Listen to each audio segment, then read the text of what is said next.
Welcome everybody, wherever you are, to today's webinar organized by Sustainable Architecture Research Group, Department of Architecture, Universitas 11 Maret, which is also supported by the Students Association Fortification.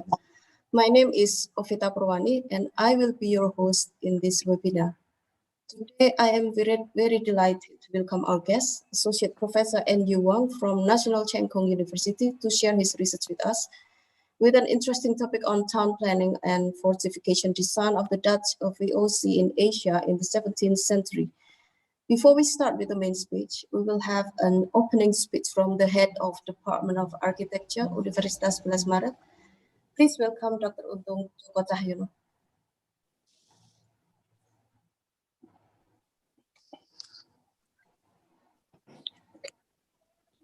Good morning, Ovita, Professor.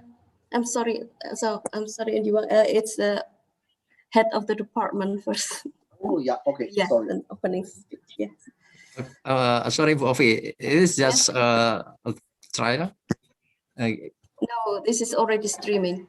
Okay, yeah. Oh, well, thank you, Bu Ovita. Good morning, ladies and gentlemen. I am Untung Joko Cahyono, the head of the Department of Architecture, Universitas 11 Maret, Surakarta. I'm very grateful for the seminar today. I would like to thank all of you for participating in this webinar. I know that some of you who join in this webinar come not only from UNS, but also from other institutions in Indonesia and also abroad. I have some information from the admin that maybe from ICOMOS Malaysia, Malacca, World Heritage Office, Pusat Dokumentasi Arsitektur, maybe some of the university in Europe, Utrecht, Delft, Stuttgart, Politecnico in Milano, some university from Taiwan, maybe Taipei National University of the Arts, National Cheng Kung University, National Taiwan University of Science and Technology. From Jakarta Heritage and Conservation Center, Kemen PUPR, DPU, Cipta Karya, Bina Marga, and so on. Maybe I can mention one by one, I'm sorry. Most of all, I would like to welcome Associate Professor N.U. Wang from National Cheng Kung University.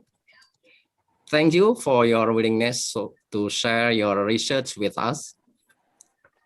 The topic of the webinar today is very interesting to us. That is about town planning and fortification of the Dutch architecture, that we can compare with what we see in Indonesia with those in other parts of the world, particularly in Asia. Yeah, so we in the Department of Architecture 11 Maret University will be happy to have more collaboration in the future with all of you and your institution. Okay, considering the time is limited, I think we'd better just give more time for the presentation. So I hope you all can make the most of this webinar. Thank you. Okay. Yeah. Thank you very much for your opening speech, Untung. Now I'm going to tell you about some housekeeping stuff. So this webinar will be recorded and streamed on YouTube. And if you have any questions for our speaker today, please use chat function in the chat box, and I will be filtering and passing them on to the speaker. And please be kind to include your name and affiliation and perhaps your location along with your questions in the chat box. Also, please do not forget to fill the attendance form to be posted later in the chat box to have your free certificate. And without further ado, I would like to introduce you all to our speaker today. Associate Professor N.U. Wang is an associate professor in the Department of Architecture, National Cheng Kung University. He teaches design, history, and theory of architecture. He obtained his Bachelor of Architecture in 1995 and Master degree in Architectural History and Theory in 1997, both at National Cheng Kung University. Between 1999 and 2004, he worked for architect firms in Taipei as a practicing architect. He then obtained his PhD degree in 2012 in Comparative World Architecture Studies at Leiden University, the Netherlands. He has published research papers and book chapters on the topics related to architectural ideas of Indian Vastu Sastra, Chinese Feng Shui and Ancient Rome, religious architecture in Southeast Asia, fortification design and town planning in the 17th century Dutch VOC in Taiwan, and so on. His current research interests are religious architecture in South and Southeast Asia, and the military architecture and town planning in the context of Dutch VOC. So we will have a very interesting presentation from N.U. Wang. Please join me in welcoming him, and let me hand it to our speaker, Associate Professor N.U. Wang. Thank you very much. Please. Okay. Thank you. Thank you very much, Professor Ovita and Professor Udom. Here, I'm very glad to share with all of you what I know and what I'm researching on. The topic I'm going to talk is about the town planning and the fortification design and of the Dutch VOC in Asia in the 17th century. Next, please. Next slide.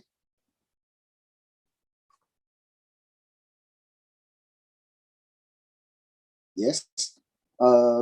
Since about 5 years ago in 2016, I began to work on several research projects on two towns and two forts in the 17th century Dutch Formosa. So it was between 1624 and 1662, totally 38 years. During that time, Dutch people built the two cities, Zeelandia City and the Provincia City, and also two important forts with the two cities, Fort Zeelandia and Fort Provincia. And next, please. And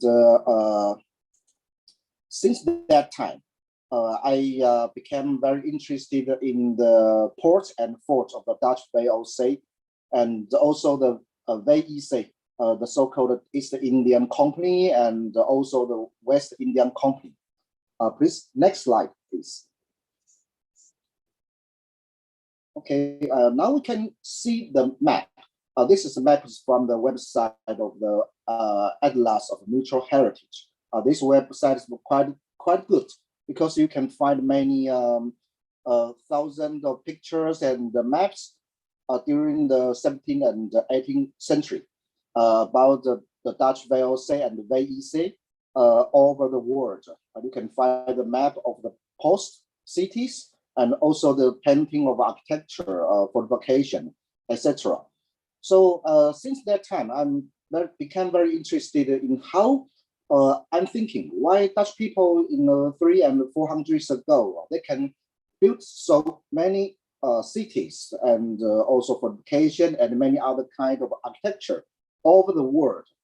And you can also see the map in Asia. The most condensed part is in Indonesia, and also Southeast Asia and South Asia, in India, Sri Lanka, and Indonesia, and also Taiwan. So, so many questions come to me. I began to think, is there any possible relationship between these posts?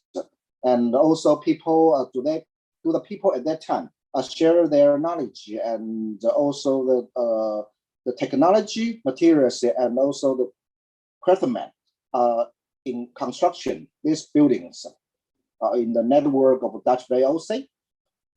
Next slide, please. Okay, we can see the two maps. The left one is Amsterdam in 1572, and the right one is Batavia Today is present day is Jakarta. At that time, in 17th century, it was the capital of the VOC. And you can see, compare the two maps. I try to put them in the same scale. So they have almost the same size. So how did Dutch people build another new Amsterdam in Asia, just within 100 years? So amazing. Please, next slide. So today I'm going to share the presentation. It includes 6 parts. The first part is about the history background of the Dutch Republic and the Dutch VOC between 16th and the 17th century. The second part is I will introduce you the tradition of town planning in the Low Countries. The third part is about the development of town planning and fortification design in the Italian Renaissance. And the fourth part is about the development of town planning and fortification design in the Dutch Republic during the so-called 80 Years' War. The fifth part is about the practice of town planning and the fortification design of VOC in Indonesia archipelago in the 17th century. And the last part is about Taiwan, about the town planning and fortification design in the Dutch Formosa, also in the 17th century. Next slide, please. So here I'm going to give you a brief introduction about the historical background of the Dutch Republic and the Dutch VOC between 16th and the 17th century. Next slide, please. Okay, here I show you the map in the 16th and also the 17th century. Since the year of 1452, the so-called Low Country, present day the Netherlands, Belgium, and Luxembourg, was ruled by the so-called Habsburg Netherlands. It was controlled by the Spanish king. So we call this area our Habsburg Netherlands. But since the second half of the 16th century, the Dutch people and the people of the Low Country, they want to be independent from the control of Habsburg Netherlands. So the so-called 80 Years' War began in 1568, and it continued, lasted to the year of 1648.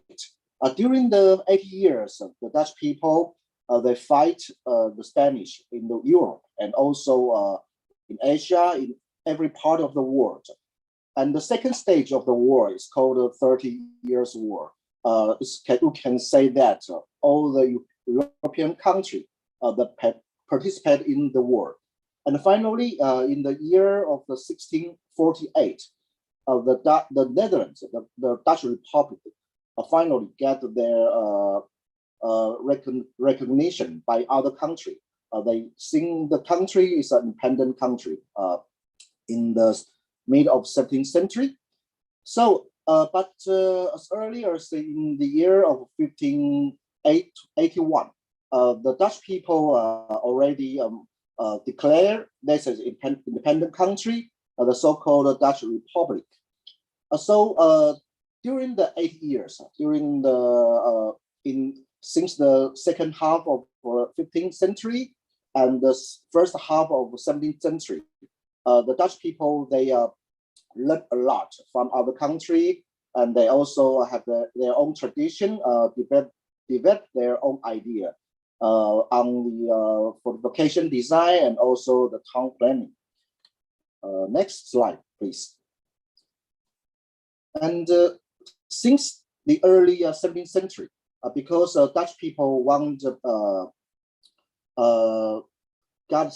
the benefit from the trading with other part of the world, so they established the so-called VOC, or Dutch East Indian Company, in 1602, and later they also established another company called the VEC, or West Indian Company, since 1621. You can see the map. the center part is the city capital now of the South Africa. To the east is an area belonging to the VOC, belonging to the Dutch East India Company. And to the west of the capital, it belongs to the VOC, or the West Indian Company. And you can see some important city, the Netherlands in Europe. So the route of the ship is quite long. Normally, they need to spend several months to take the ship from Europe to Batavia, Jakarta today, and then to other places of Asia. So it's a long route. And at that time, we can say this is like international trading. Next slide, please. So in the presentation, I hope everyone keep the two questions in mind.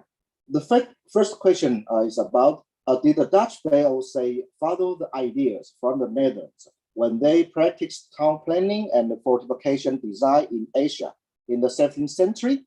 That's to say, when Dutch people built the fortification and design, and also doing the planning of a town, the cities and towns, do they have the same idea as the Dutch people in the Europe? So I want to talk to discuss the connection between the Asia and also the Europe. And the second question, what are the roots of the 17th century Dutch ideas of town planning and fortification design in the Netherlands? So if the Dutch VOC use the same idea as the Dutch people in the Netherlands, so we have to know what are the source or region of their own idea. Is it from the tradition from the Low Countries, or the influence from outside the Netherlands? So we have to clarify and discuss the two questions later. And next slide, please. So we are going to the second part of the presentation. It's about the tradition of town planning in the Low Countries. Next slide, please. So first, we can see some old maps, historical maps, just to show you some general image of the European medieval towns outside the Low Countries. So we can see the Florence in Italy, Paris, and Toledo, and London. You can find these cities usually have a, how can I say, just like an organic form. They have the curved street and round city wall, and probably have some trench or ditch around the city wall. And some cities also built along or on the hills. So so very natural, but you cannot find something older in this according to the form. Just very natural and organic. And next slide, please. Now we can compare some examples of the medieval towns in the Low Countries, in the Netherlands or Belgium from the medieval times. We can see some different. For example, the Leiden or the Delft and the Naarden. You can more or less see the so-called grid pattern of street and the blocks. And you can see a lot of canals around the city, or the canals goes through the city, just like the street, parallel with the street. And also all the cities are built on flat ground. So the most important part is the grid pattern. It's compared to other cities outside the Low Countries. It's a very important characteristic at that time in the Low Countries.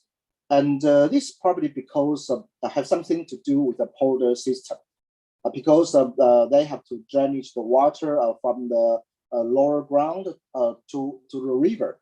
So the Dutch people traditionally, they use the geometrical way for the demarcation of the land, and for the polder and also for the city inside. So it's why it's very different to other countries of the Europe. Next slide, please. And in the late medieval times, we can see some more interesting town planning in the Low Country by the Dutch.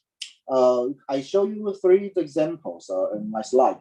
The first is Montfort, and also the second is Iselstein, and also Elburg.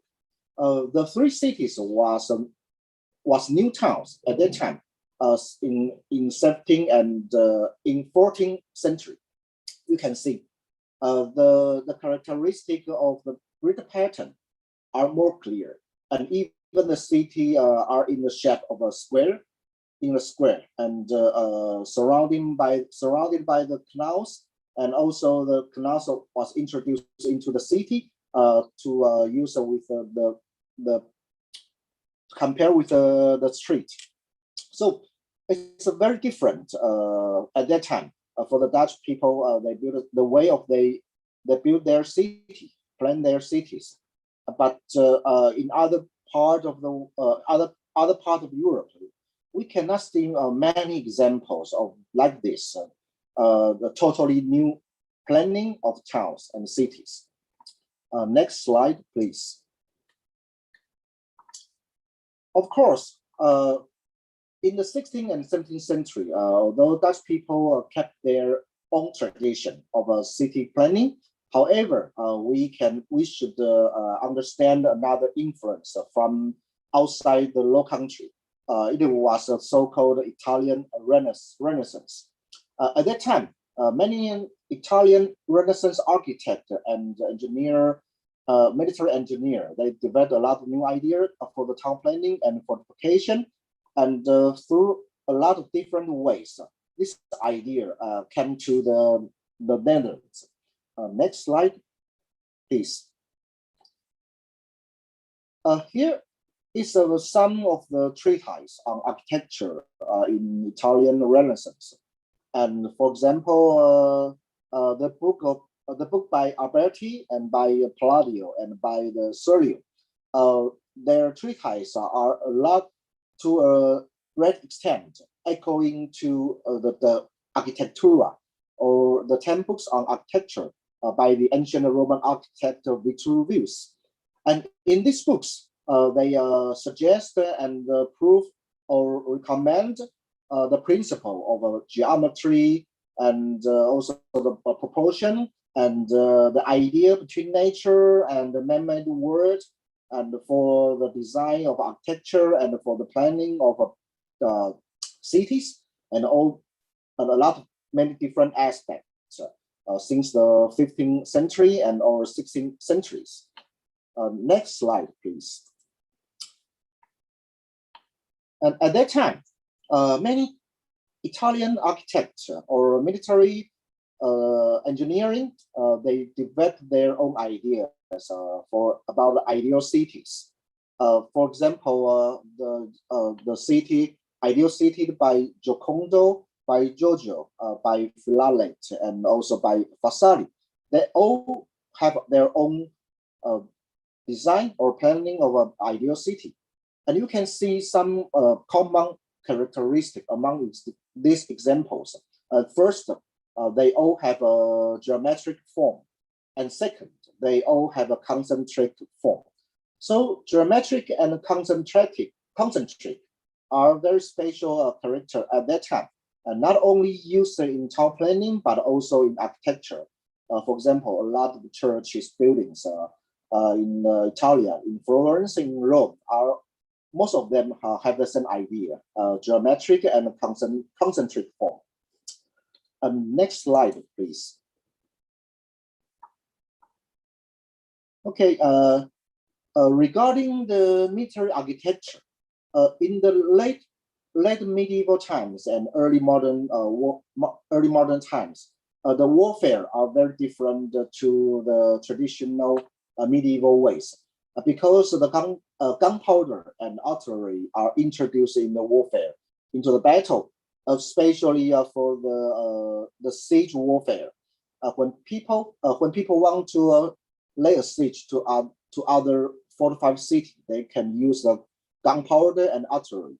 So in this condition, the traditional medieval fortification with a high and heavy walls became more and more useless because the force of the artillery from the cannon, from the mortar, can easily destroy the wall of the medieval fortification.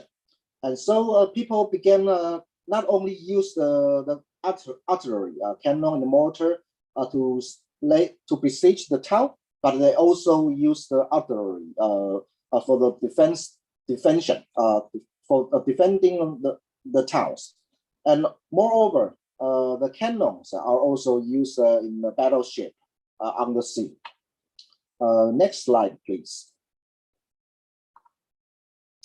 Okay, some of the important new idea for fortification design developed in the Italian Renaissance. We can say it's about the Arrowhead Basics. Traditionally, we can see the picture on the top left. The traditional or medieval fortification, they usually use a round or square towers outside the wall. However, when the gunpowder and the artillery or muskets are introduced in the war, if the people want to use the fire to covering every part of the outside of the fortification, in the medieval time and in the case of medieval fortification, it's easily to have the so-called dead ground. However, if they use the arrowhead basics, they can easily use the musket, the fire, also the cannon to cover any part of the outside wall of the fortification. So it's a very important invention about the arrowhead basics. So since the late 16th century, you can see many examples, interesting example, just like the two pictures, the castle of St. Angelo in Rome and also the Fort Basso in Florence. They are designed by Sangallo the Elder and also the Sangallo the Younger, two famous architects in Italian Renaissance. They used the new idea of arrowhead basics to build with the old fortification and for the defense. Okay, next slide, please. And moreover, we can also see many examples, just like a combination of the new idea of the tower planning in the Renaissance and also the new idea of the Bayesian walls, Bayesian design at that time. For example, this picture is about the Pamanova, a new tower planning in North Italy, very close to Venice. Looks like a very beautiful star fort with 1, 2, 3, 4, 5, 6, 7, 8, 9, 9 bastions around the city wall, and also it also has a concentric and geometrical plan. In the center is a square today, and probably administrative center, and also many blocks for the residents and many squares connect to each other by the street. Next, please. Now we are going to talk about the development of tower planning and the fortification design in the Dutch Republic during the 80 Years' War. And during the war, during the 80 years, this is very important for the Dutch people, for the Netherlands, for the Low Country. In the early modern times, they began to learn a lot of new ideas from outside the country, especially from Italy Renaissance. And on the other hand, they also developed their own tradition, like canal design and tower planning and many other ideas about art, about technology, and also business. So it's in the 17th century, Dutch people call this period are the so-called golden age, because you can find many prosperous in many different aspects at that time in the Netherlands. Next slide, please. So during the war, in the first stage of the war, especially in the late 16th century, there are two great leaders of the new republic, Dutch Republic. The first one is William of Orange. Just like Dutch people think this man as the father of their country, because of under his lead, the Dutch people successfully established their own country. And the second one is his son, Prince Maurits. He was the second stadtholder of the Netherlands, and also a very good leader on military affairs.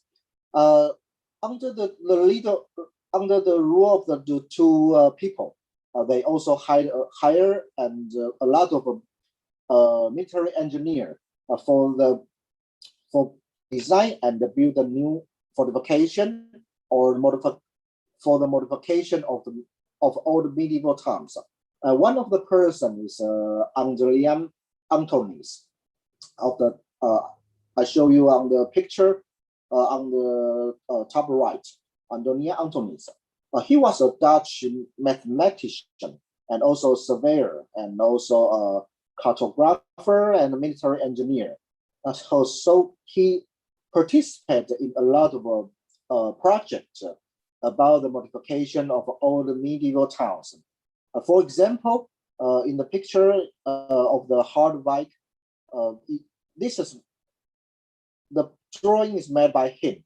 You can see some tower, an older tower, has been modified into a new aerobations for the defense of the city. And also you can see the other picture is the Willemstad, a new town planning in the almost in the late of 16th century. The Adrien Antonis also participated in this project. So he designed a totally new, very beautiful cities, fortified city with 7 bastions around the city wall. And but inside the city, you can also see the grid pattern and also the church at the center. This city still exists today. Okay. Next slide, please. Here I'm going to introduce you the second important person. He is Simon Stephen. This person can be seen as like a Dutch Renaissance man in the 17th century, in the 16th and 17th century. He's not born in the Netherlands today, but he's from the Bruges today in Belgium. So we can say he's a Flemish or a Dutch mathematician. He plays a lot of roles in his life, a very colorful life. He is a mathematician and also the physicist and also military engineer. And he was also advisor and tutor of Prince Maurits. So we can say that he has a very close relationship between with the leader of the country.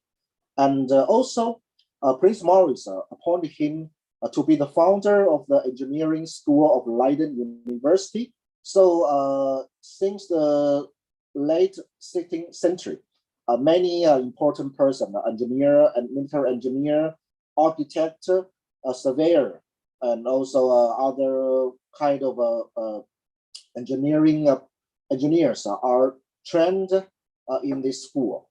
It's also important for the future development of the Dutch VOC and the VEC in the world in the 17th and the 18th century. And in his life, he wrote a lot of books, a lot of treatises on architecture, on town planning, on military architecture, and also on music and any other aspect of the human life. And here I show you 3 most important treatises for us. The first one is the we call this the Stechtenbauing. Translated into English is the art of fortification. This book was published in 1594, and the second book is unpublished one. However, it was published in the 20th century because this book's the name was found at Beleggen, der Städte and Städte. In English, is of besieging towns and the fortresses. The second one is the Hausbau, and also an unpublished treatise. This is a treatise on architecture and urban planning. So we can find many interesting ideas in the three books because of the idea from the three books properly represent the general idea of the Dutch people, and also some of the idea probably is invented developed by Simon Stephen himself. Next slide, please.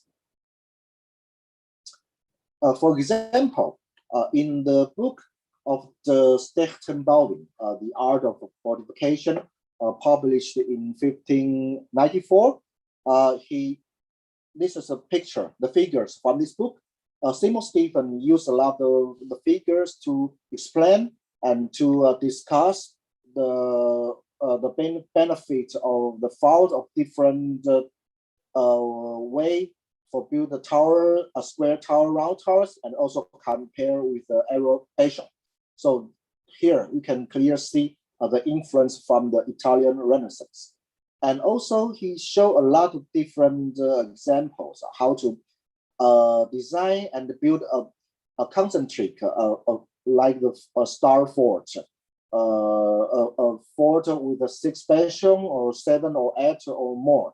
And he also discussed the details of how to build the bastion, and also the construction, and also the deployment of the soldiers in the fort. So this can be seen as a book, a textbook for teaching students how to design and build a fortification. Next, please. And in the second treatise, unpublished treatise, the book found at Beleggen, the Städte and Städte, in English is of besieging towns and fortresses. So in this book, Simon Stephen tried to teach people how to lay a siege to a fortified city and the fortification. So you can see the picture on the in the left. It's a very big circle, and in the center, it is the besieged town or fort. Is the target, and the army should first build the so-called investment. It's not an investment of money, but an investment of the military work. So they built 2 circles around the target. The inner circle is called the circumvallation, and outside the circle is called contravallation. So for the inner circle, they can prepare anything. So for the approach into the target, and for the regarding the contravallation, this is beautiful against probably there could be some enemy from the outside. So they use this way to for the besiege of the town or fort.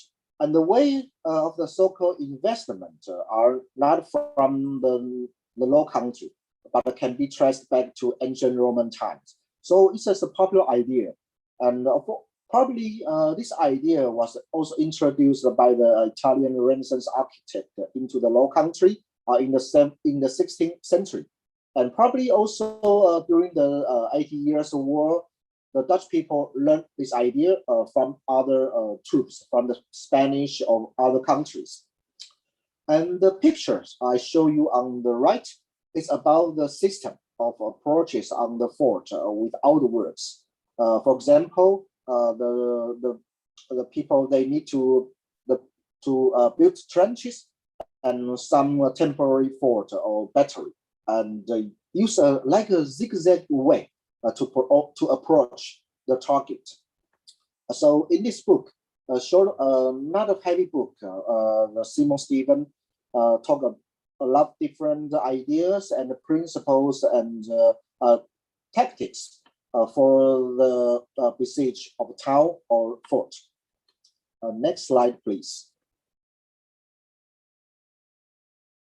In the treatise of the Hausbau, it is a treatise on architecture and urban planning. We can see the very interesting drawing made by Simon Stevens. It's a so-called ideal city. This city can be also seen as a combination with canals, grid pattern, and bastion walls. So in this example, on the one hand, we can see the tradition of the Low Country.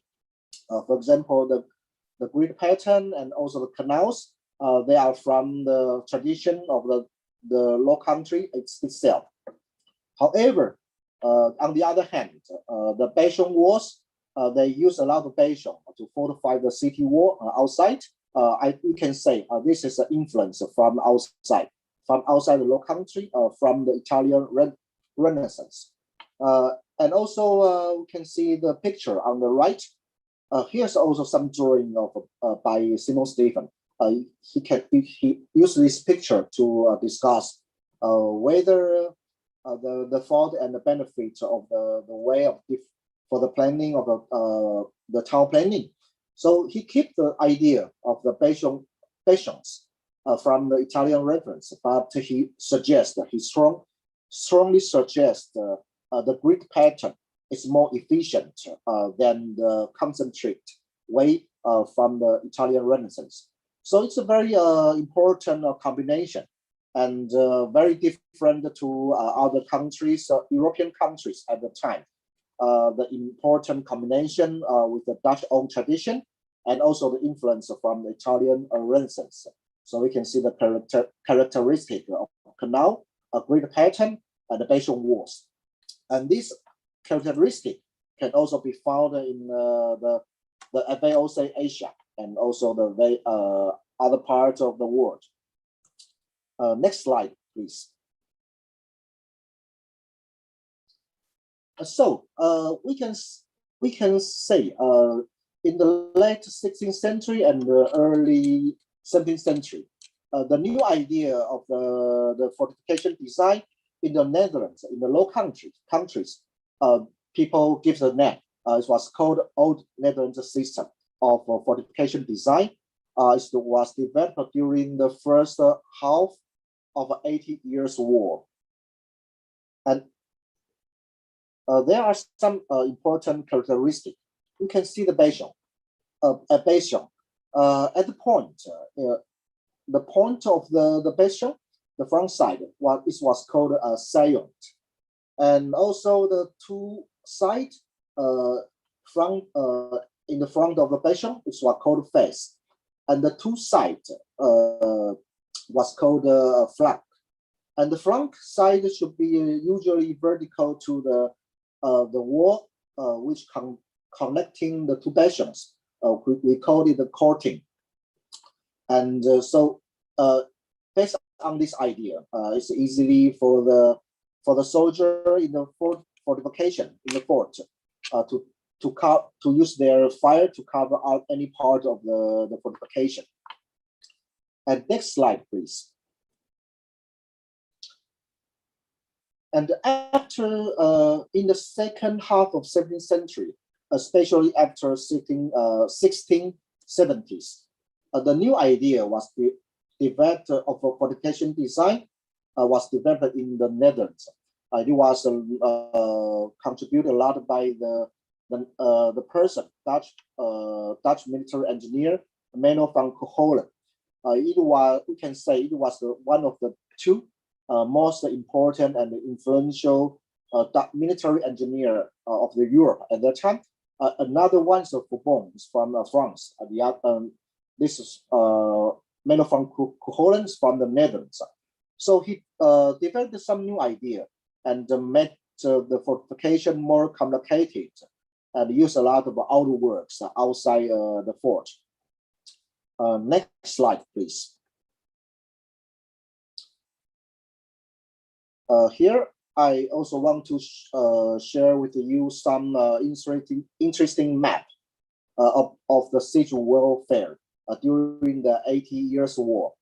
We can see how Dutch military used the idea of the investment, the so-called circumvallation and also the countervallation for the siege of a town. And also they use a lot of various types of temporary fort, just small fort, along the line of the investment. So we can see many different kind of the types of the fort. You can see a square fort with the 4 bastions. It's a very popular one. And also some small tower redoubt, or we can call it a battery.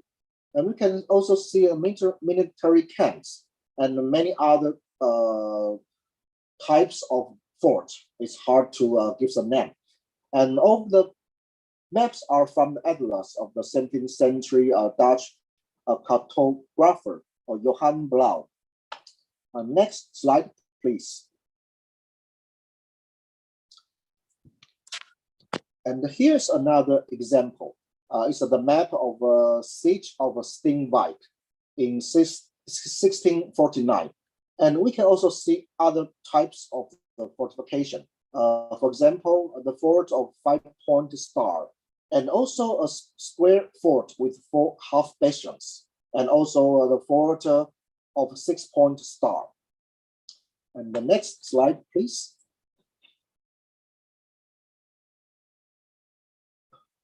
And moreover, when the military establish investment, sometimes they not only let the investment circumvallation or countervallation on land, but also on the water. They can use a battleship, or normal ship to establish a fort circle around the target. For example, it is a siege of Geertruidenberg in 1593. So all this idea about the town planning and fortification design and the way of besieging a town or fortification to a great extent was introduced and borrowed by the Dutch VOC in Asia in the 17th century. Next slide, please. So now we are going to the most important part of today's presentation. It's about the practice of town planning and the fortification design of VOC in Indonesia archipelago in the 17th century. And during the 4 years, I visited Indonesia for several times, in Java, in Ambon, in Malukus, to visit this fortification and for my research. Next slide, please. And on this map, it's also from the Atlas of a Mutual Heritage website. We can see some important groups or areas of ports and fortresses of the Dutch VOC in Asia. And from the left to right, we can see a group in the South India and also Sri Lanka, and also the group in the Malacca Strait on both sides, and also in the Java, the center is Batavia. And also to the east is Maluku Islands. It's very important a region of many different spices, and nutmeg, cloves, you know. And also to the north, in the east, northeast Asia, so Formosa. The Dutch people built several forts in the south and north of Taiwan. Next slide, please. So first, we take a look at Batavia, the capital city of VOC. In 1618, just in the beginning of the VOC early years, the Dutch VOC made a decision. They want to build a permanent capital or administrative center of the Asia VOC. So they choose the place of the Jakarta today, on the east bank of the Ciliwung River. So they first built a small fort, and later they enlarged the fort and enlarged the city.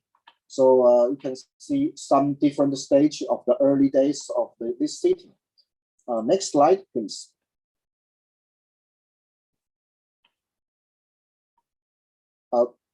This map is the Batavia in 1627. It is the most earliest complete map of the Batavia at that time. Now this map was stored in the West Fries Museum in Holland, in the Netherlands. Next slide, please. And the Dutch people draw this map again, so map's clearer. You can see some interesting characteristic, some pattern of the city, which can be compared to the ideal city of the Simon Stephen. So if we see the Fort Batavia as administrative center, there's a link or axis connect to the center of the city, a square, central square. So this idea can also be found in the ideal city of the Simon Stephen in his book, The Houseboat. Next slide, please. Let us zoom in, enlarge the map. We can see something between the fort and also the city. You can see the number, the number 14. According to the map, it was called a Plaats van het gerecht. It literally means a place of the law or place of the justice. So it's an important element of the Dutch VOC city at that time. It was an execution ground for killing, hanging the people. Also, why this place why this element, the execution ground, was placed between the fort and the town? I think it's a very important symbol to show the power and authority of the Dutch rulers for the local people. And later I will show you some other examples. They use the same way for another city planning. Next slide, please.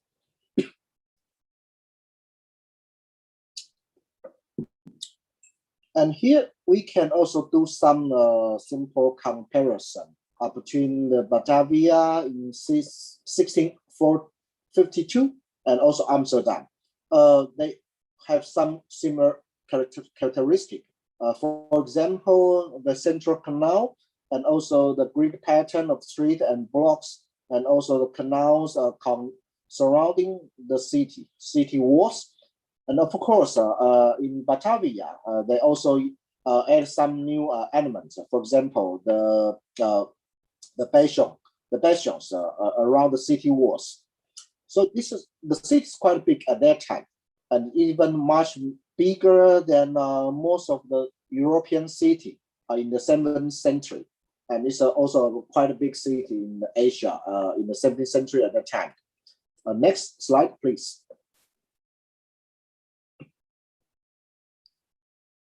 So if we compare the map of Batavia and also the ideal city of Simon Stephen, we can also find another interesting pattern, similar pattern. The central canal and the grid pattern of street and blocks, and also the connection between the administrative center and also the central square of the city. And in Batavia, and as well as in the ideal city of Simon Stephen, the central square of the city was for the market, for the commercial purpose. And of course, this is a very good representation of a Dutch idea at that time. They emphasize the importance of trading as business. So they prefer to data center. It's a very not only the church, but it's more important part is for the commercial, for the marketing, for the business. It's very different to other medieval towns in Europe. Next slide, please. And now we can see the development of the Fort Batavia in different stages. And firstly, in 1618, it's just a very small fort, a square fort with 4 bastions. But however, just 1 or 2 years later, in 1619, Dutch people began to enlarge. They tried to rebuild this into a very large but very simple form for the new Fort Batavia. And during the course of the 17th century and the 18th centuries, they changed it several times of the shape and the form and some part of the fortification. Next slide, please. And 2 years ago, I visited this place. It's very hard to find this place because today in Jakarta, the site of fort was located in the parking area of the truck and a lot of the garbage. You can see the pictures. So I feel very sad because it's a very beautiful remain of the walls. However, it seems not to be people don't think it's important. But I think in the future, probably this site or remains can have keep in a better way for the heritage site.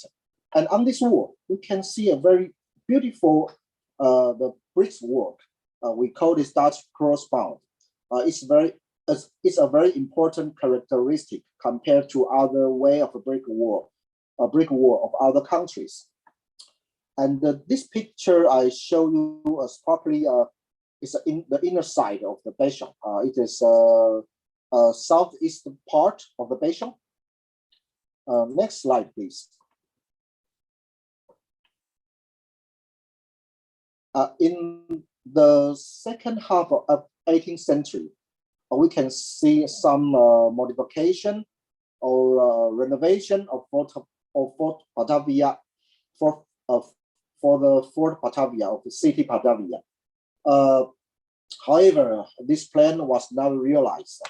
But we can see this plan shows a presentation of a manner of the so-called New Netherlands system. The designer, they use a more complicated way for the bastions outside the city and outside the fort. And I think did this renovation plans have something to do with the 1740 Batavia massacre? It's about the massacre of many Chinese people by the Dutch. In Indonesia, it's called the Gerpazinam. Probably I think all of you know this story. So probably this problem, the problem of the defense. So Dutch VOC try to give a new plan of the new city wall and the new defense for reinforcements of the fort. Next slide, please. To the north of Batavia, we can also see several interesting islands on the sea. And the Dutch VOC in the 17th centuries, they also built something on this island. And one of the islands we call is Onrus Island. It is northwest to Batavia on the sea. This is an island used as a shipyard for the maintenance, repairing the VOC vessels, ships. So you can also find several famous paintings depicting this scene of how they repair their ships on this island. And half of the area of the island is quite a big fort, and with several aerial bastions. Next slide, please.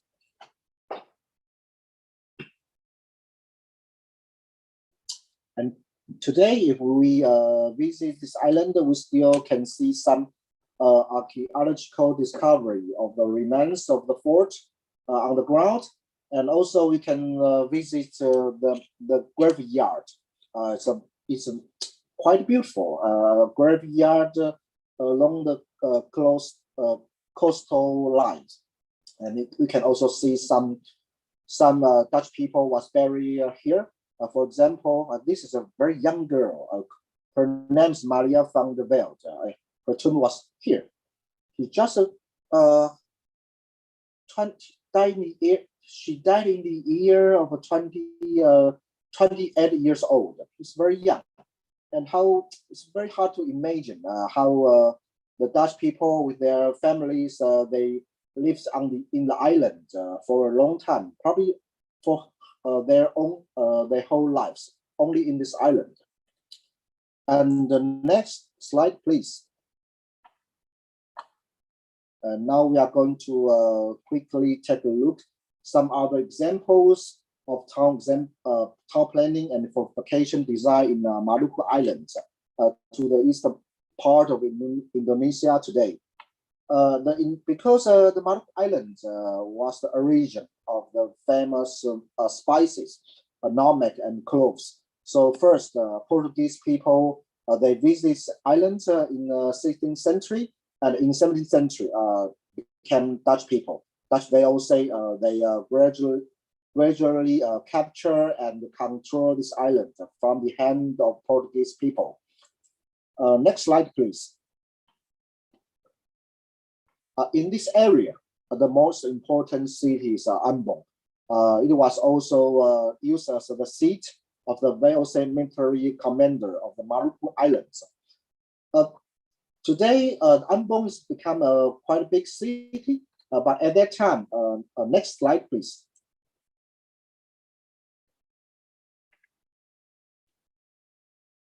At that time, because this city was first developed by the Portuguese people, however, when the city was controlled by the Dutch, they enlarged and also give some new plan. For example, the canal and also the grid pattern of street and blocks, and also the Bastion ward was added in the plan of the city.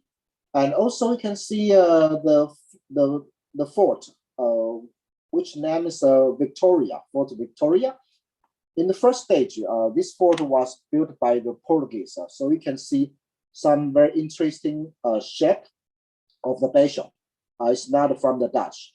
However, when Dutch people control the fort, they try to modify some part of it, especially the bastion.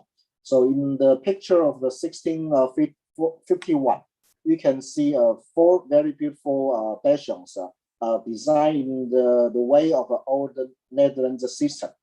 And also in the 18th century, Dutch people enlarged and renovate the fort into a much bigger fort. Next slide, please. And today, this Fort Victoria, was used military base. I think it's used by the Indonesian Navy. So it's a base. So it's very difficult for me to take picture. I'm afraid to take picture outside the fort. But we can still see some interesting remains of the walls, and also the name of one of the bastion. It was called Zealandia. So when I visit there, I'm so excited because I can find the same name, the name of bastion, but the name was also used in Taiwan as the name of the fort. Later I will introduce you. Next slide, please.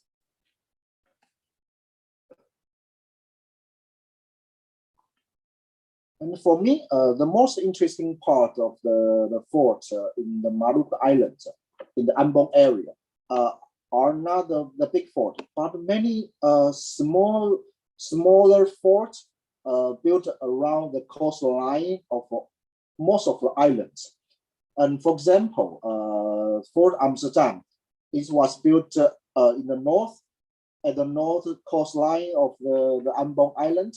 It was first built in 1633 and rebuilt for many times because during in the 17th century and 18th century, there are a lot of earthquakes even today. So Dutch people have to rebuild again and again.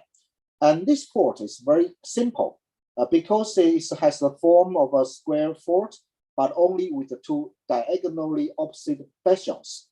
And it's very surprising to me because I try to find whether is there any the same type of fort was can we find the same type of fort on the map of the 17th century in the Netherlands, but I cannot find any similar or the same example in the Europe, but only in the Asia. They also Asia. However, this kind of fort, the so-called square fort with the two opposite bastions, are very popular. We can find the same type of fort in Sri Lanka, in Java, in Maluku's Island, and also in Taiwan. It's a very popular form of the Dutch VOC at that time. Next slide, please. At the center of the fort is just a battery or the redoubt, tower redoubt, very simple. 2 floors of the building and with 4 slope roofs on top of it. And outside is just the wall of the fort with the 2 bastions. And today it's still there and conserved in a very good condition. And next slide, please. And to the east of Ambon, we also visit the so-called Oma Island as a Dutch name. Oma means grandmother, and today it's called Haruku Island, Pulau Haruku. And there are also several coastal forts on the northwest and south of the island. Next slide, please. And the reason why I want to visit the island because there's a very small fort called Fort Zeelandia.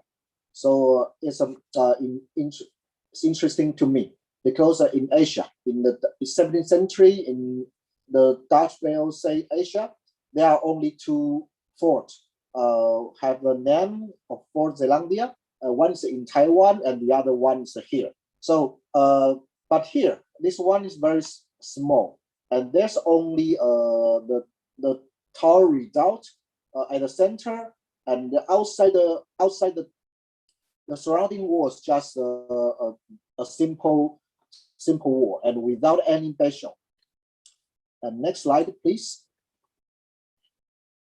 And during our visit there 2 years ago, there was a big earthquake for several days. So on the side, I can even see the falling down of the stone from the gate of the fort, and also because of the coastal erosion, half of part of the area of the fort now is under the water, but we can still see some remains above the water, and the other half the part is on the ground.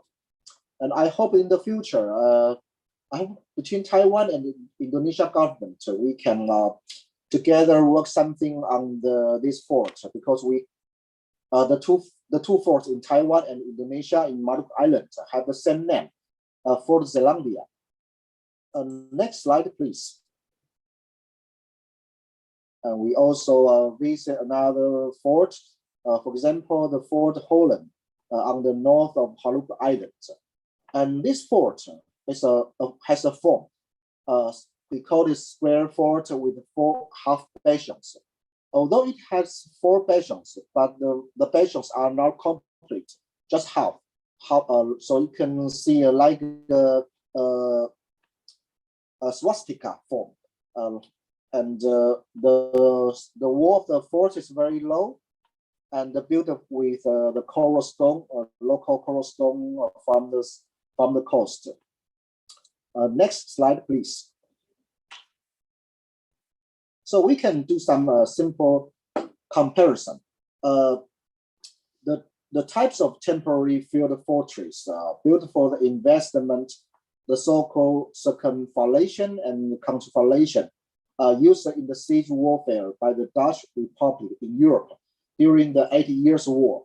For example, the simple form, the 4 square fort with 4 bastions, or the square fort with the 4 half bastions, and also the very simple battery or redoubt tower was used by the VOC in Asia as a more or less permanent coastal fortress. So we can do some comparison, but it's very interesting. Why the Dutch people, they use the temporary fort in Europe, but they use the same way, the same type for the permanent use in Asia. And I think in the future, we can have more research on these questions and discussions. Next slide, please.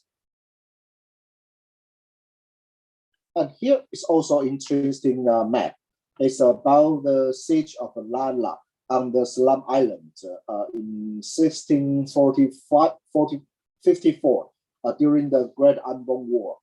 It's a war between about the conflict between the Dutch VOC and the local people. Because Dutch people is seeking for the monopoly of the spicy trade. So, of course, there must be a lot of conflict between them and the local people. So they have this war.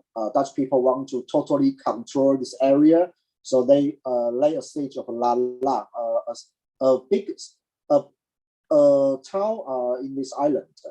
So you can see the Dutch people military. They also they build the investment circumvallation, the inside circle, and also the circumvallation, the outside circle, surrounding the target, the settlement, the village of Lala.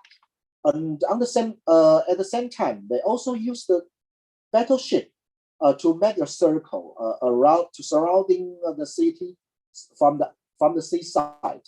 And they don't only use the Dutch ships. They also use the local ships called Cola from the Maluku or the Banda Islands. They cooperate with the local people, and they use their ships to form a joint force with the Dutch ships. So it's a very interesting example how the investment idea from the Europe for the siege warfare to be used in Asia, in the islands of Indonesia. Next slide, please. And here we can also do some comparison. The left one is about the siege of Lala in the 17th century, and the right ones we have mentioned it about the siege of Geertruidenberg in 1593. In the two cases, the people, the military, they when they built the investment, they use not only from the land but also on the water, on the sea. Use the field works, a trench, a battery, towers on the land, and also use the battleship on the water. Next slide, please. So in the last part of today's presentation, I want to introduce to you some research discovery during the past year of mine. It's about the town planning and the fortification design in the Dutch Formosa in the 17th centuries. Next slide, please. Here I'm going to introduce to you the two cities, Zeelandia City and also Provincia City, and also two forts, Fort Zeelandia and Fort Provincia.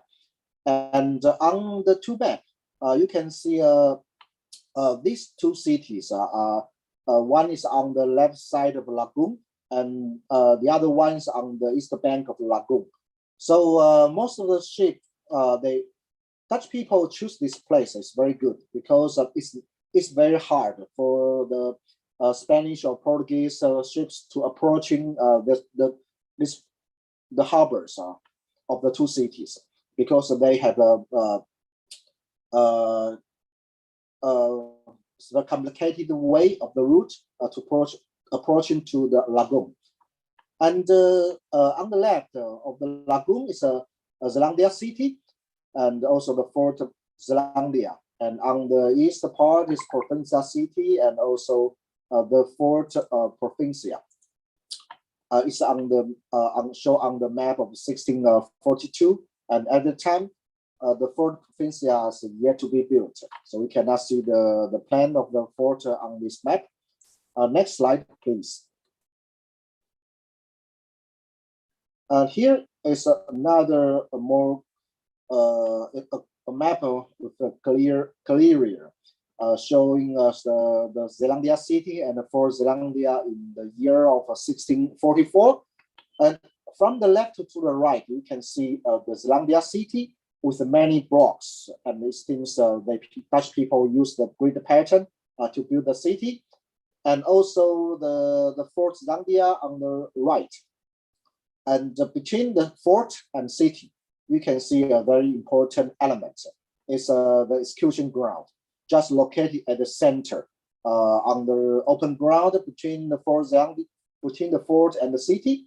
And on the map, you can also see a much smaller fort called Fort Utrecht, was built on a hill. The Fort Utrecht, the shape of the type of Fort Utrecht can also be compared to many other examples in Indonesia, because it's just like a tower redoubt, a small fort. Next slide, please. And in this map, it shows us the Zeelandia city and the Fort Zeelandia in the year of 1648. And this one is more clear because we can clearly see the form of the city and the form of the fort. First, you can see the city itself has 16 blocks at that time, and it's very clear grid pattern, and the three important streets from the north to east, and the other three from the west to the east. And also the fort, Fort Zeelandia, the central part of the fort, the main part of the fort, it can be seen as a square fort with 4 bastions. Can be compared with the fort in Ambon and also the fort in Batavia. And also the fort has an outwork, it's a long one, on the side of on the seaside. Includes a lot of the warehouse and officer residence and the houses for the garrisons in this part. And we all can also see the Fort Utrecht and also the execution ground. And to the south of the fort, there's also a hospital. And in the city, we can also see a graveyard as a public graveyard. It's probably the first public graveyard in the history of Taiwan. And we can also see the area for the Dutch people to build their town hall and weighing house. Can be seen as the center of the political center and also the commercial center. And there's a very clear street or axis connecting the fort and the city. So the pattern of the Fort Zeelandia can well comparable with the Batavia city and the Fort Batavia, and also the ideal city of Simon Stephen. Next slide, please. And today, we still can see the street built in the 14th century by the Dutch VOC in the Zeelandia city. And the three main streets of the north-south street, and also the three east-west street still exist today. If we go to visit this settlement, we can see this street. Next slide, please. In about 5 or 6 year ago, a Dutch historian archival researcher, Stams Menno Lenstra, occasionally he found a very important file. The name is the House Lot Registration of the Zeelandia City in 1643. And this file, people don't think exists until he found this file. And in this file, we can see a lot of names of people, landowners, probably Chinese or Dutch or other European peoples. And also we can also see their house lot, the name of the street, and the number of the street. So many details of the city at that time. So for this, so the person Menno Lenstra, you can see on the picture I show you on the in the slide. And because of the house lot of registration of Zeelandia City in 1643, it became possible for us to do the reconstruction of the city. So next slide, please.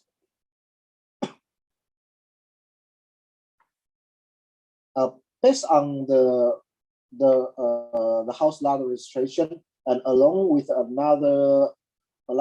variety of sources, for example, our Dutch VOC archives, and also historical maps and paintings, and cadastral data, and also archaeological discoveries, and also the construction remains on the site, etc.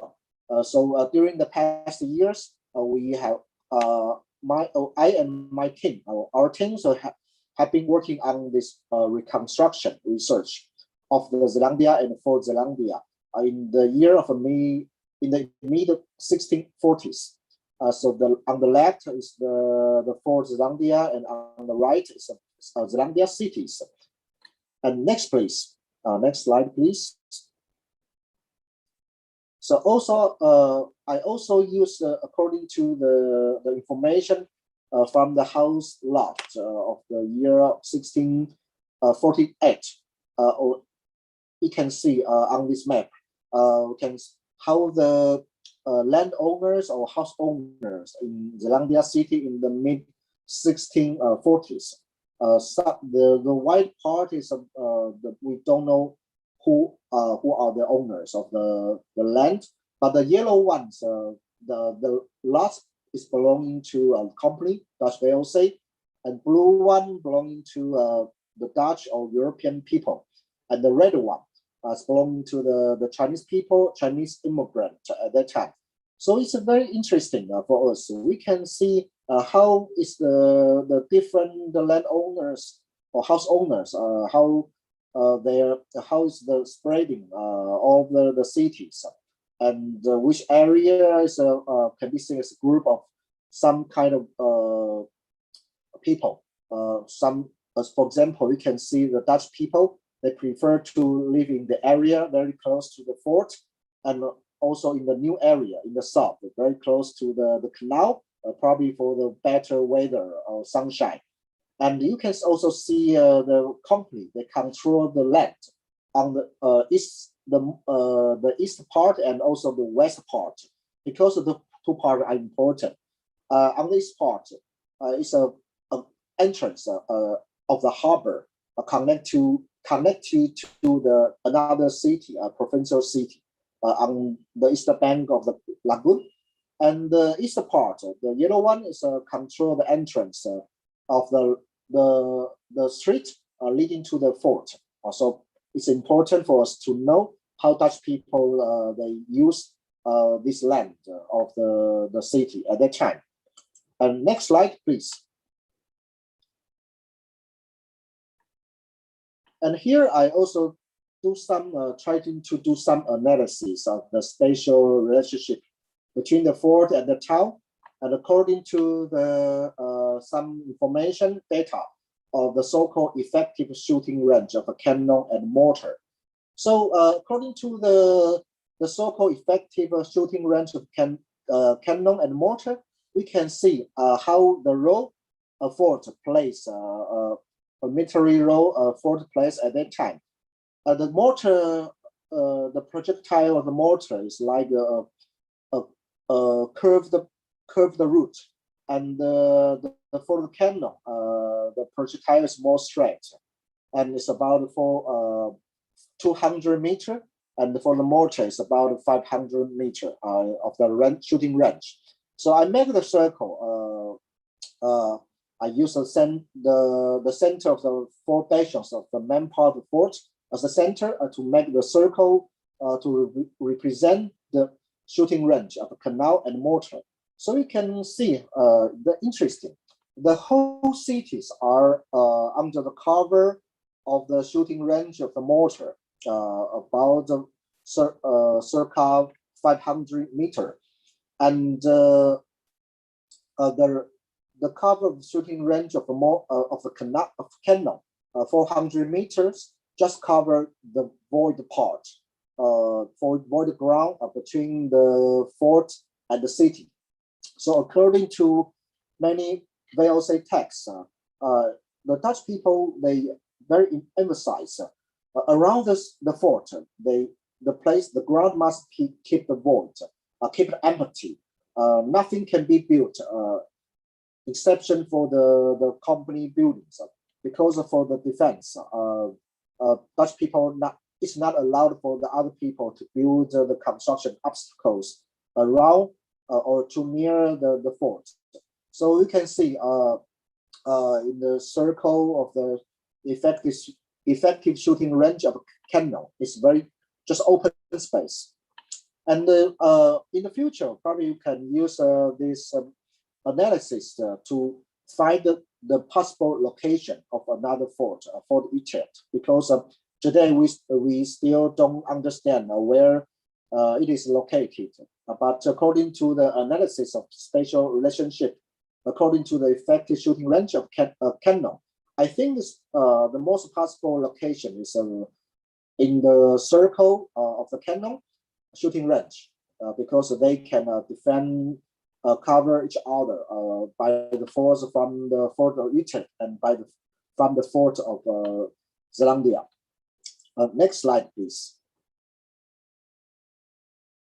So I also do some reconstruction of the details of Fort Zeelandia and compare to other information. For example, I let it be overlaid with the remains and the contour lines in 1930s, and also overlapped with the present-day cadastral map. And also, according to the analysis, I try to reconstruct the measurement in Dutch right along the foot, and of course in the meter. And also, we can use the map, the reconstruction plan to be compared with the ground plan on the map of 1652. Next slide, please. So our team also try to rebuild a reconstructed model for Zeelandia, and which can be compared with the images of the fort in different historical stages. For example, we can use a model to be compare the fort of the painting in 1644 and 1648. We can see some different changes between the two between the years. Next slide, please. And also compared with the map of the year of 1642 and also the final stage, 1661. They add a new bastions on the northeastern part. Next slide, please. So at the end, I just want to show you some, quickly show you some reconstruction of the provincia city and the Fort Provincia. And here, you can see the city, Provincia city, on the eastern bank of the lagoon. It has 8 blocks, and even today, The street and the blocks designed and planned built by the Dutch people in the 17th century can still be clearly seen today. And this is the very center of the Tainan city today. Every day I just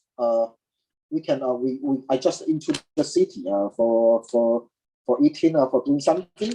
So it's an important part, and it can also be seen as the oldest the part of the Taiwan, the history of Taiwan, the city of Taiwan.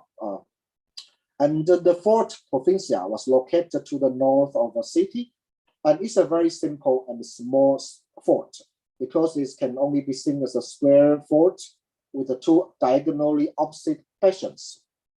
Next slide, please. And I also try to overlay some other information with the fort, the construction of the fort and the city. And I used a contour map in 1910s, and also add the information of the effective shooting range of cannon and mortar. So the same, we can find some interesting information. For example, in the range of in the shooting range of a cannon, about around 400 meters, you can see it's just an open ground. Nothing can be built around the fort. And also, according to the expected shooting range of mortar, about 500 meter circle, you can see most of the part of the city are covered by the force, the fire of the mortar. And of course, they use the other artillery to control the harbor and the coastline and the edge of the city. Okay, next slide, please. So this is the last slide today. So according to the discussion, we find many answers I posted in the beginning of my presentation, and we can clearly find the connection between the practice of the fort and the town planning of the Dutch VOC in Asia, and also the idea and the practice in the Low Countries in Europe. And however, there are more questions waiting for us to answer. For example, are there comparable patterns of Dutch town planning in the Netherlands and overseas in the 17th century and 18th centuries? Although some scholars try to discuss these questions and probably have to do some research, but it is not clear today, not clear enough today, because there are a lot of examples in the 16th, late 16th century in the Low Country, and also a lot of examples in the 17th century, and also more examples of the town planning in Dutch VOC, for the Dutch VOC in Asia, or for the Dutch VEC in America. So how can we compare them according to some point of view and try to find some comparable patterns? I think it's important for us to answer, to discuss in the future. And the second question, are there the so-called standard types of Dutch fortification design in the Netherlands and overseas in the 17th century and 18th centuries? Because according to the maps from the Netherlands, a lot of maps showing the siege of the fortified city and the fortification, we can see many interesting various type of fort. The fort with the four bastion with or with a point star shapes, many some smaller one, and also we can find many similar types of fort in Asia in Dutch VOC, built by Dutch VOC. However, I'm quite curious whether there are some standard types for the Dutch people, because if they want to build a new fort, they must understand the budget and the future, the garrison, the soldier, how many soldiers should be deployed in the fort. So anything about the money, about the budget. So I think at that time, probably they have some standard types for the Dutch VOC, for the planning, for the design of the future fortification. And the third question, to what extent did the Dutch or European ideas of town planning and the fortification design influence the overseas practice of the Dutch VOC or VEC in the 17th and 18th centuries? Of course, we can see a lot of influence, which are from outside the low country, from the Italian Renaissance, for example. However, in the 17th and 18th century, in Asia, in America, in many areas of the world, it's not only the Dutch people, but also Spanish and also Portuguese and the British people.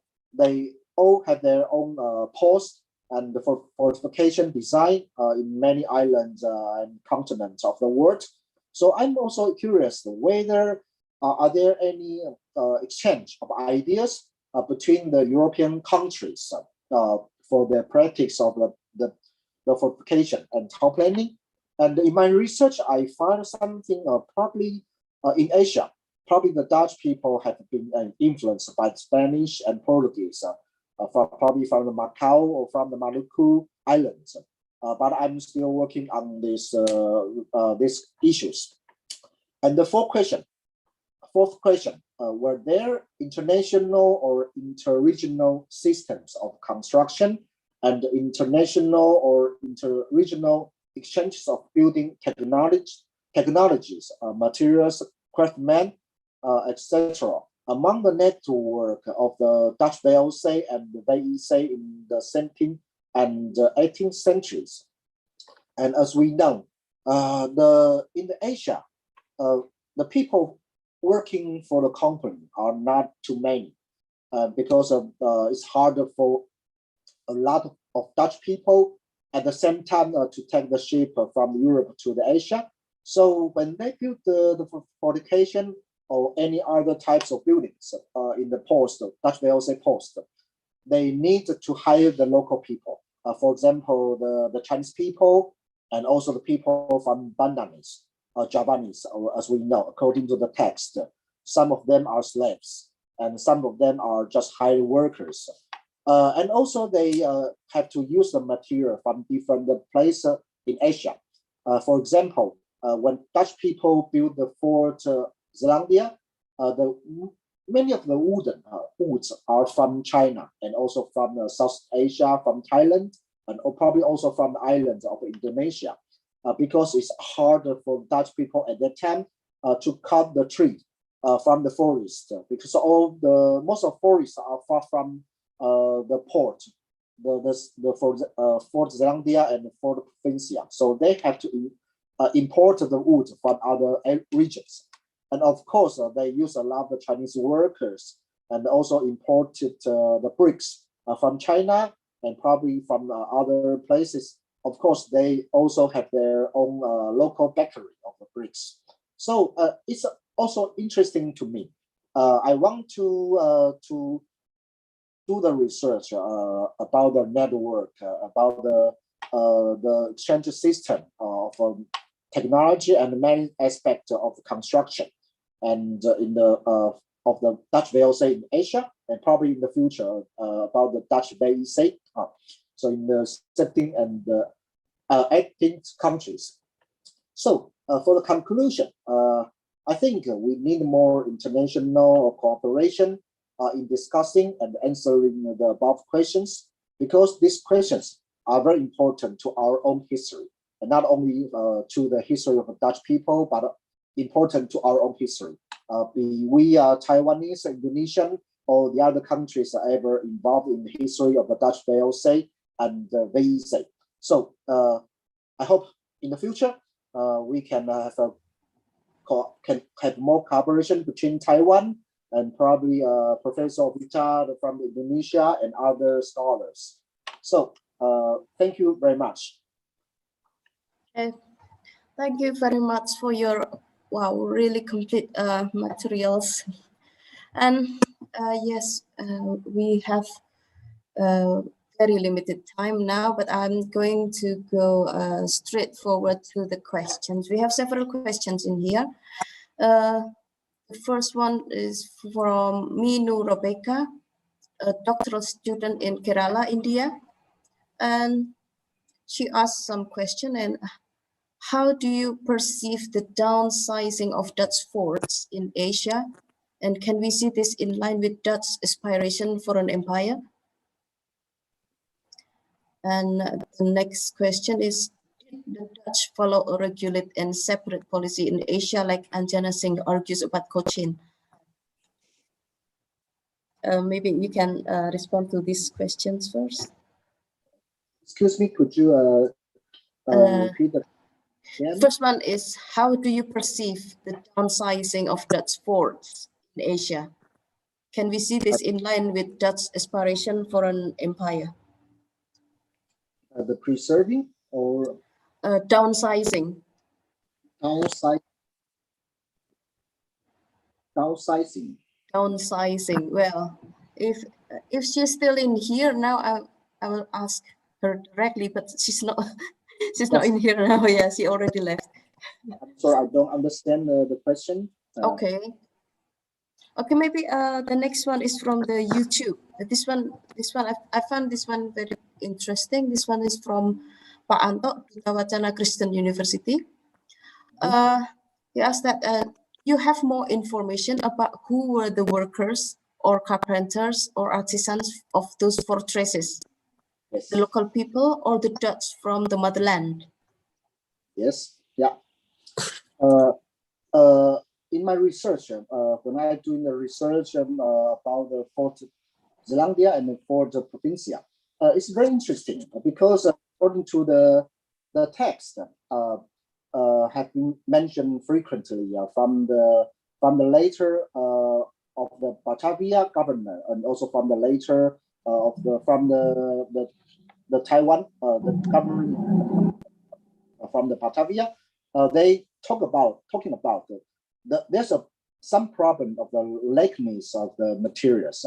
For example, the wood, the very big problem at that time, because they needed wood to construct the frame of the house and also the roof. However, this kind of the wood, because Dutch people they choose the place for forts are in the area of a coastal area, so it's hard to find the wood. So they have to import the wood from China, especially from the Fujian province, and also according to some letters from Batavia and also from Taiwan, they asked the Batavia if they in every summer some ships will come from Batavia to Taiwan. They are asked to transport to some wood from the islands along the route to Taiwan, or from islands from Malaysia Peninsula or from Thailand. And of course, the brick or stones also another problem because in the early stage, Dutch people, it's hard for them to have a lot of factory place for the bricks. So first, they imported the bricks from mainland China, from the southeast the part of China in Fujian province.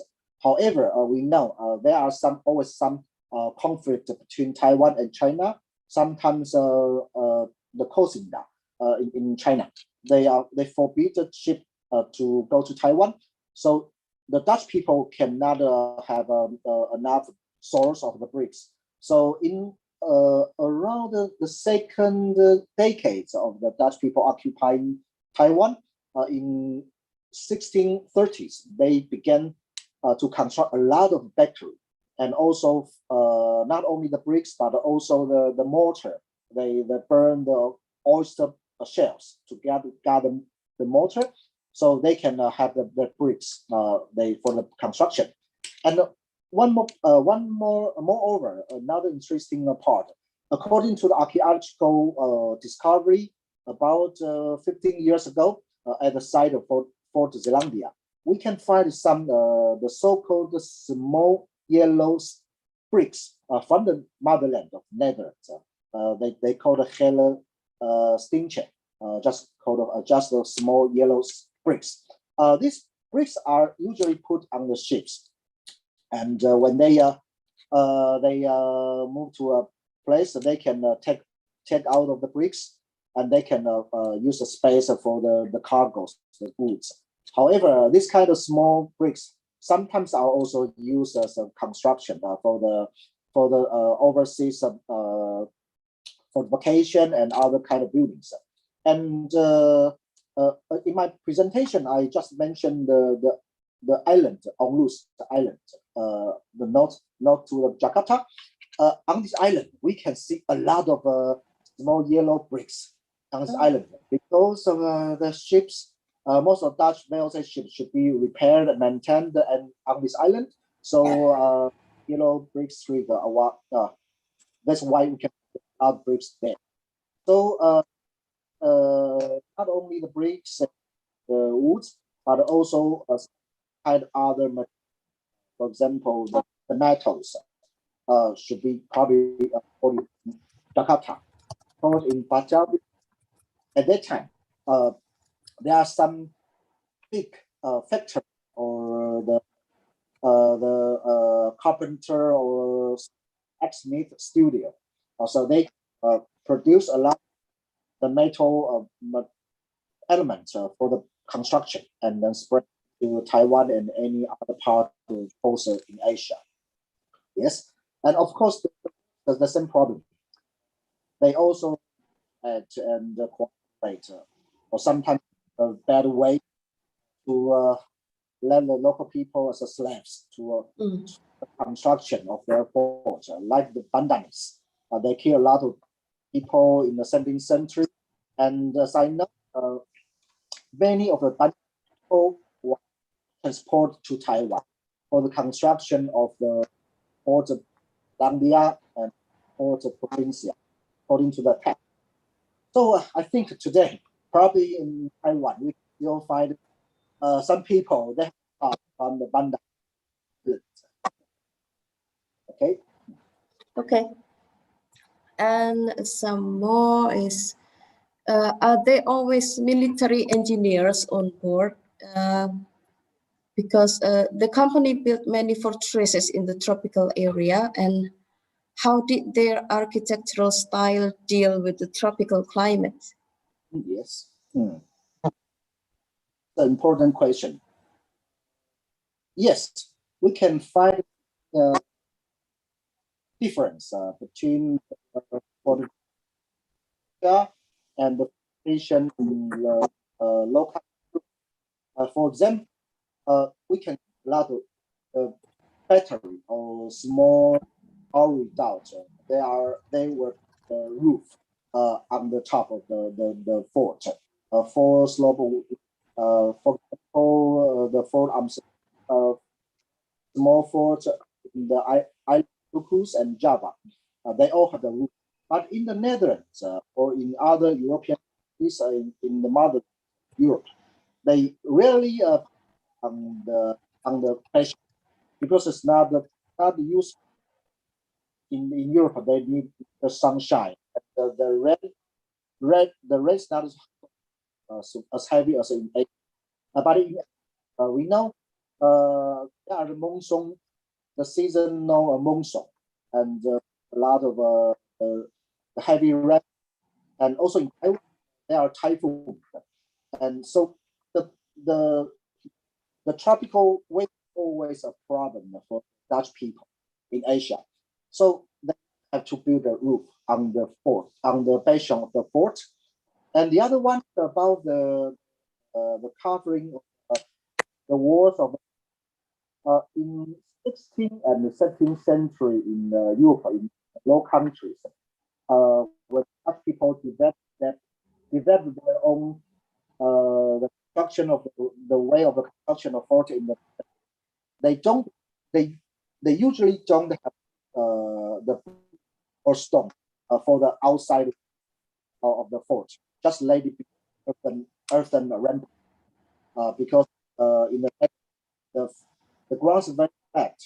So the floors are also poor, so they don't need to form outside the brick stone or the cover.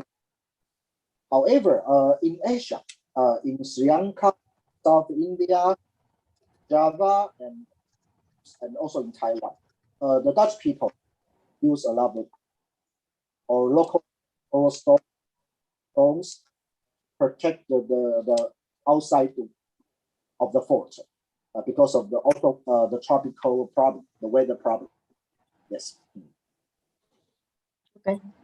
Okay, this comes to the last question, and this one is special because this answers to your call for cooperation. So I will ask directly for Nadia Purwestri to just speak directly to you, please. To Nadia.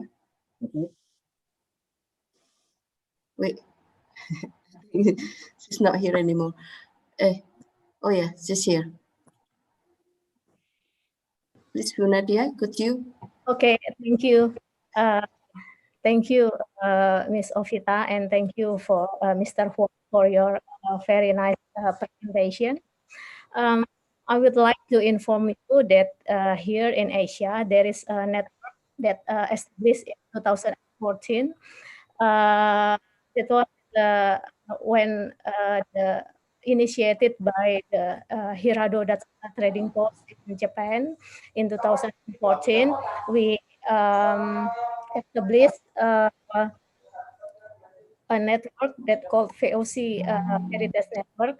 But then later in 2015, the first annual meeting was held in Jakarta, and the name of the network changed to Dutch Trading Post Heritage Network. So this is actually an international network and of institution and public and private sector that related with the Dutch Trading Post. So until now, our members are Jakarta, Hirado, Tainan, Ayutthaya, Gol, Maka, Muziris, Nagasaki, Ternate, Banda, and Ambon. So we held annual meeting yearly, but last year we held our annual meeting online, and this year we plan to have an annual meeting in the Netherlands, in Amsterdam, because we get invitation from some institution in the Netherlands to have the annual meeting there. And the annual meeting in 2018 was held in Tainan, in Taiwan. So, I've been visited the Port of Zealandia. So because the aim of this network is to have cooperation and collaboration, and to share our knowledge and research about anything that related to the VOC heritage. So I think it might be good if we can discuss about this topic also in through this network. So if I may, I can inform you whenever our annual meeting are already confirmed for this year. And I think I can share the email of our secretariat. Now our secretariat sit in Hirado, that's Trading Post. So we can discuss it also by email. Thank you. Thank you very much for your information. Yes. Okay, thank you very much. So now, because it's close to 12 o'clock where we have to stop. So yeah, many thanks to our speaker for the very interesting talk today. And on behalf of the Sustainable Architecture Research Group, the Department of Architecture, Universitas 11 Maret, I will also invite you all to join us next month in our next webinar with Dr. Nur Imran Samsudin from University Technology Malaysia. And thank you very much for your participations today, and see you next month. Thank you. Thank you.